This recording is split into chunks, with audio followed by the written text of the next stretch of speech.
Laran siya, oh, dugay kaayo. Ganina ko nagpaabot. Dako lagi kay nang gift ni mong gidala. Unsay day sulodana? Cake.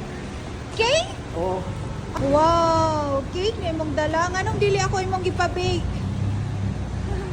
Dako kayang gift. Oh, kinsa kayang tagaan ani? Nag-worry na gyud ko. Baker akong katagaan na ni Baker. Ay, bake mong tagaan? Oh, Baker sa Diburas Easy Recipe. Hala ako day na.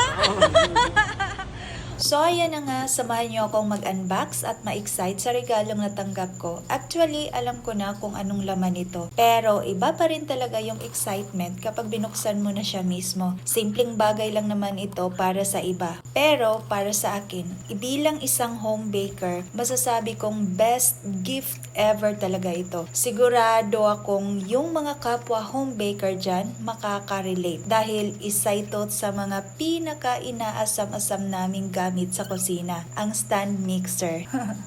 At alam ko na, nagtatanong kayo kung bakit iba ang kulay ng box. Aminin nyo, napansin nyo rin yan. Sige, kwento ka na. Yung last customer nila, kulay pink talaga ang binili niya. Kaso, nagkamali raw yung staff sa pagbalot, yung green na box ang nabigay. Kaya, ang nangyari, yung pink na box na lang ang binigay sa akin. Grabe no?